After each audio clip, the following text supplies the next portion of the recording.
বউ মানে বোমা।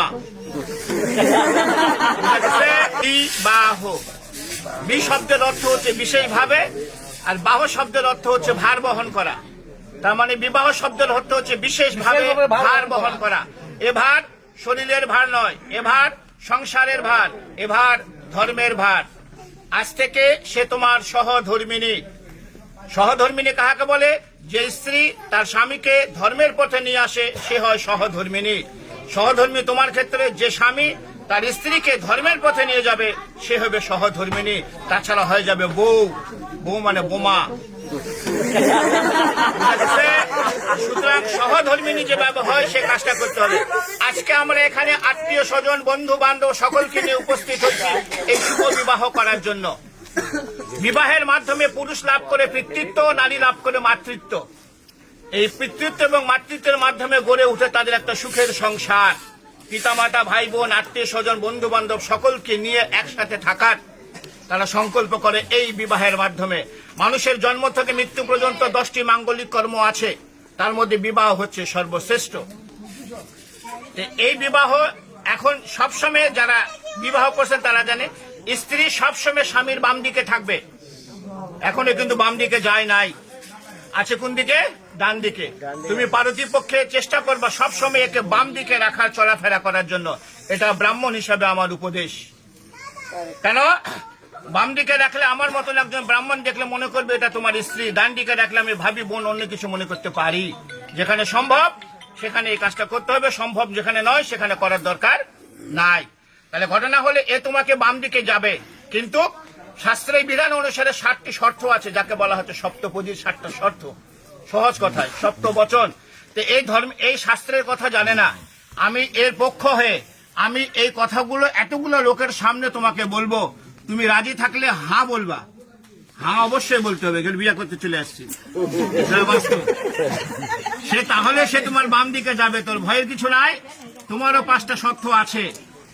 তখন তোমার 5টা শর্ত এ যদি মেনে নেয় তখন তুমি একে বাম দিকে নেবে, তাছাড়া নেওয়ার দরকার নাই।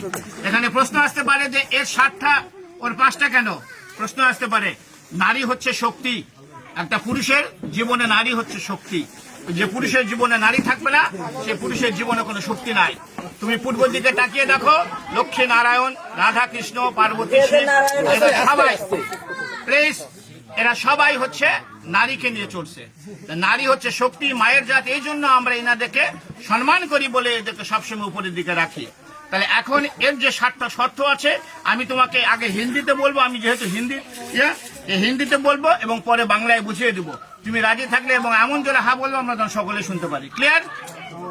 বলছে প্রথমে, হে পতি বা হে স্বামী, তীর্থ যাত্রা, व्रत उद्यापन, यज्ञ दान, पूजा पार्वन, उपवास इत्यादि शुभ कर्मों मेरे साथ लेकर करोगे तो मैं आपके बाम भाग में जाऊं। বলছে হে পত্নী বা হে স্বামী, আজ থেকে যদি কোনো তীর্থযাত্রা, ব্রত উদযাপন, যজ্ঞ দান, পূজা পার্বণ, উপবাস ইত্যাদি শুভ কর্ম একে সঙ্গে নিয়ে করো, তাহলে সে তোমার বাম দিকে যাবে, তাছাড়া নয়। কারণ সে গোত্রান্তর হয়ে তোমার গোত্রে চলে গেছে। রাজি কি রাজি নয়? राजी। द्वितीय, होम यज्ञ आदि करके देव को पूजन तथा श्रद्धा तर्पण आदि में पितरों में मेरे साथ लेकर पूजन करोगी, मैं तो आपके बाम भाग में जाऊं। बोलते होम यज्ञ आदि, ऐसे होम यज्ञ आदि करे যদি কোনো দান করতে চাও এবং তথা শ্রদ্ধা তর্পণ, অর্থাৎ আমাদের মহালয়া যে হয় না, পিতৃপুরুষের নামে পূর্বপুরুষের নামে জল দিতে হয়, তিল তর্পণ করতে হয়। এই পূর্বপুরুষ যেহেতু সে গোত্রান্তর হয়ে তোমার গোত্রে গেল, এখন তোমার বাসায় যদি এই বিধানটা থাকে তাহলে একে সঙ্গে নিয়ে তোমাকে করতে হবে, তাহলে সে তোমার বাম দিকে যাবে, তাছাড়া নয়। राजी। तृतीय, कुटुंब के रखा करो, अतिथि आप्यायन करो और घर में गौ महिष पशु रखो, फिर उनको पालन करो। संसार धर्म में रत रहो, मैं तो आपके बाम भाग में जाऊं। बोलছে কুটুমকে রক্ষা করো, মানে অতিথি আপ্যায়ন করো। অতিথি হচ্ছে নারায়ণ। বাসায় যদি তোমার সম্ভব হয় গরু মহিষ এগুলো পালন করতে চাও এবং সংসার ধর্মের মধ্যে যদি রত থাকতে চাও, তাহলে সে তোমার বাম দিকে যাবে, তাছাড়া নয়। राजी। चौथे ভালো করে শুনবা, धन धान्य आदि के खर्च करो, दूसरे के घर में रखो, तो मेरे साथ पूछ के करोगे तो मैं आपके भाम भांग पे जाओ। এতদিন যা করেছি এখন থেকে ধন ধান্য আদিকে খরচ করে ইচ্ছা মতন আর খরচ করা যাবে না। দুসরেকে ঘর মে রাখো, অন্যকে যদি বাসায় রাখতে চাও, অন্য যে কোনো হোক, কোনো কাজের হোক তোমার যে, তাহলে এর সঙ্গে একটু পরামর্শ করে তাহলে তোমাকে রাখতে হবে, তাছাড়া নয়। রাজি। पांचवें, मंदिर बगीचा घर तालाब इत्यादि बनाओ, बना के तथा उसके रक्षा करो तो मैं आपके बांग भाग में जाओ। भगवान যদি কোনো সময় কৃপা করে তুমি মন্দির বানাও, বাগিচা বানাও, ঘর বানাও এবং বানানে শুরু হবে না, ওদেরকে রক্ষা করো, তাহলে সে তোমার এগুলো পরামর্শগুলো তার সঙ্গে একটু করতে হবে, কারণ সে হয়ে যাবে সহধর্মিণী। তার মানে তার সঙ্গে একটু পরামর্শ করে এই কাজগুলো করতে হবে, তাহলে সে তোমার বাম দিকে যাবে, তাছাড়া নয়। রাজি। এখন এই দুটো ভালো করে শুনবা। परदेश में यह अपना देश में व्यवसाय वाणिज्य चाकरी कृषि काज करके कमा कर लाओ और मेरे संपूर्ण भरण पोषण करो, मेरे बाबा माँ भाई बहन आत्मीय स्वजन के सम्मान करो तो मैं आपके वाम भाग में जाऊं। निजेर देश होक विदेश होक, যার যে কর্ম ব্যবসা বাণিজ্য চাকরি কৃষি কাজ করে ইনকাম করে এনে এর সম্পূর্ণ ভরণ পোষণ তোমাকে করতে হবে। এর বাবা মা ভাই বোন আত্মীয় স্বজন যেগুলো আছে তাদেরকে সম্মান করতে হবে, তাহলে সে তোমার বাম দিকে যাবে, তাছাড়া নয়। রাজি। এটা একটু ভালো করে শুনো তুমি, অবশ্য তোমার কাছে কোনো সমস্যা নেই। সাতवें, आज से हम आपका पत्नी सब सुख दुख भाग कर लेऊंगा और रत्न तो हीन भावना और कामना हुए, परंतु पर स्त्री और पर नारी के नाश हो तो मैं आपके बाम भाग में जाऊं। কি বলছে? আজ থেকে আমি তোমার পত্নী, আমরা একে অপরের সুখ দুঃখ ভাগ করে নিব, অত্যন্ত হীন ভাবনা ও কামনা হয়ে, परंतु पर স্ত্রী অন্য কোন স্ত্রী পর নারীকে নাশ হও, অর্থাৎ একে আজ থেকে যে চোখে দেখা যাবে এই চোখটা আর অন্য কোন নারীর প্রতি দেওয়া যাবে না, তাহলে সে তোমার বাম দিকে যাবে, তাছাড়া নয়। তোমার 7টা শর্ত সে মেনে নিছে, আমরা শুনছি। এখন তোমাদের 5টা শর্ত আছে, তোমাকে বলবে, তুমি যদি মেনে নাও তাহলে সে তোমাকে বাম দিকে নিবে, তাছাড়া কিন্তু গুটে টালমা চলে যাবে। ভালো করে শুনবা। बर বলছে, हे पत्नी मेरे चित्त के अनुकूल तुम्हारा चित्त रहेगी और सदा सदैव मेरे आज्ञा पालन करेगी तो तुम्हारा कहा हुआ वचन में मान लूंगा। বলছে, হে पत्नी मेरे चित्त के अनुकूल, चित्त শব্দের অর্থ হচ্ছে মন, ওর মনের অনুকূলে তোমার মন সদা সর্বদা থাকতে হবে এবং তার আজ্ঞা পালন করতে হবে, তাহলে সে তোমাকে বাম দিকে নিবে, তাছাড়া নয়। রাজি। बर बोलते, सदा सदैव तुम प्रतिव्रत धर्म में प्राण रहोगी और प्रति सेवा करोगी तो तुम्हारा कहा हुआ वचन मान लूंगा। সে বলছে তুমি সদা সदैव প্রতিব্রত যে ধর্মটা আছে সেই ধর্মটা তোমাকে পালন করতে হবে, আর প্রতি যে সেবাটা আছে সেই সেবাটাও তোমাকে করতে হবে, তাহলে সে তোমাকে বাম দিকে নিবে, তাছাড়া নয়। আচ্ছা, এখন ভালো করে শুনবা এই কথাটা কিন্তু। বুঝছো? बर बोलते हैं, बोलছে, आज से तुम्हारा सास सिंहार जब मैं घर रहूंगी तब तुम पूरा तरह से करोगी, अन्यथा नहीं, इसलिए तुम्हारा सब सास सिंगार मेरे लिए है।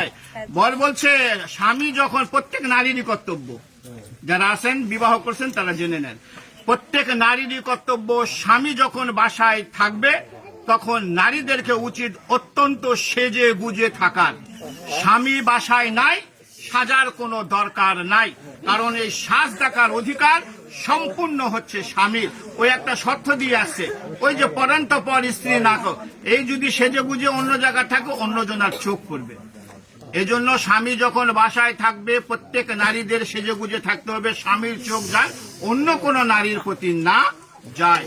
স্বামী যদি বাসায় থাকে সাজবে, স্বামী বাসায় না সাজা দরকার নাই।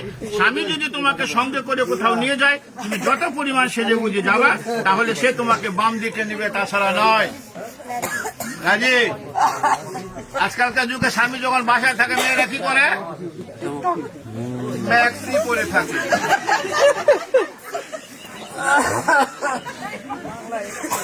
4 नंबर और बोलছে, मेरे घर में मेरे बाबा माँ, सुनते को सुनबा, मेरे घर में मेरे बाबा माँ भाई बहन भाभी जी है, उसके सच आज्ञा पालन में तत्परायण रहोगी और मेरा बाबा माँ के सेवा करेगी तो तुम्हारा कहा हुआ वचन मान लूंगा। বলিছে তুমি এই পরিবারে 20 বছর 22 বছর 24 বছরের পিতামাতা ইনারা, আমি ইনাদেরকে ভুলতে বলিনি। এই পিতামাতাকে যেভাবে ভালোবাসছো এর চেয়ে দ্বিগুণ ভালোবাসা দিয়ে ওর যে পিতা মাতা ভাই বোন ভাবি আছে ওদেরকে ভালোবাসতে হবে, ওদের সচাজ্ঞা অর্থাৎ সত্য উপদেশ পালন করতে হবে এবং মেরা বাবা মা ওর যে বাবা মা আছে তাদেরকে সেবা করতে হবে, তাহলে সে তোমাকে বাম দিকে নিবে, তাছাড়া নয়। রাজি। সর্বশেষ बोलते मेरे घर में जो देवता पितर है उसके सवेरे नहाकर पूजन मार्जन तुमको करना पड़ेगी और मेरे संसार रखा करोगी, मान सम्मान देकर रहोगी तो तुम्हारा कहा हुआ वचन मान लूंगा। বলছে আমার বাসায় যে মন্দির আছে, প্রত্যেকটা সনাতন ধর্মের বাসায় একটা ছোট্ট গৃহ মন্দির আছে, এই মন্দিরে সকালে উঠে স্নান করে পূজন মাজন অর্থাৎ পূজা পার্বণ তোমাকে করতে হবে, ওর সংসার রক্ষা করতে হবে। তুমি শর্ত দিয়ে আসছো ধন ধান্য আদিকে খরচ করো, ওই খরচ করবে না, এখন তোমাকে টাকা এনে দিবে, তুমি ইচ্ছা মতন খরচ করবা, তা কিন্তু কার হবে না।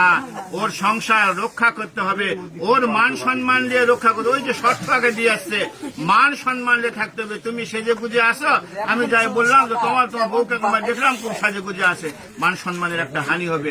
অর্থাৎ মান সম্মান রেখে রहोगी তো তোমারা कहा हुआ वचन में मान लूंगा।